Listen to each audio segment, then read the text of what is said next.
Hey gang, and welcome back. This week we've got another short, but I think interesting gameplay video for you guys. I am playing my Karador Ghost Chieftain deck, Dawn is playing Gisa and Geralf, Tony is playing Selvala, Explorer Returned, and Harry is playing Melek, Is It Paragon. For openers, I keep Karmic Guide, Reclamation Sage, Survival of the Fittest, Forest, Urborg Tome of Yawgmoth, Birds of Paradise, and Entomb.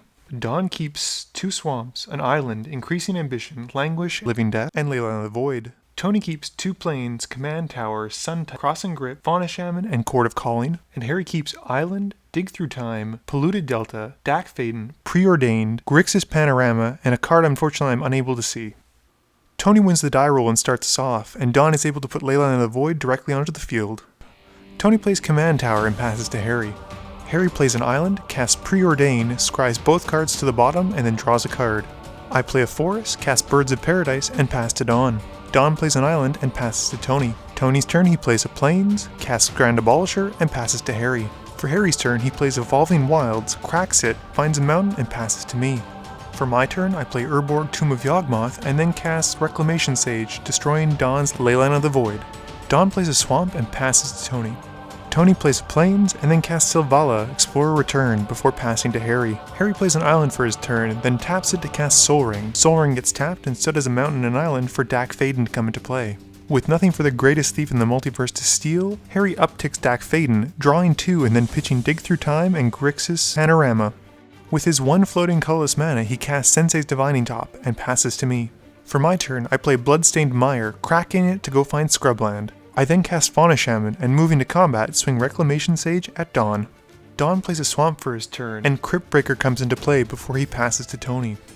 Tony's first main phase has him tapping Selvala, Explorer Returned, and he gains 3 life and 3 green mana due to the cards that are revealed. Using the 3 green mana and tapping 1 plains, he casts Skyshroud Claim to go find 2 forest cards and put them onto the field. He finds Canopy Vista and Temple Garden, taking 2 from the Shockland. Having ramped enough for his turn, Tony passes to Harry. Harry draws for his turn, then upticks Dak Faden, drawing 2 cards and pitching Island and Reliquary Tower before he drops his land for his turn, which is an island. Harry then casts his general, Melek, Is It Paragon, and reveals the top card of his library. With nothing else, he passes to me. At the end of Harry's turn, I cast Entomb, finding Mindslicer and putting it into my graveyard. For my turn, I play High Market as my land drop and then cast Karmic Guide, who brings back Mindslicer. With no sack outlet on the field that I can use right away, I have to pass to Dawn. Dawn plays Drowned Catacomb for his land for turn, then pays 2 and taps Crypt Breaker, pitching Geralf's Messenger to get a 2/2 zombie token on the field.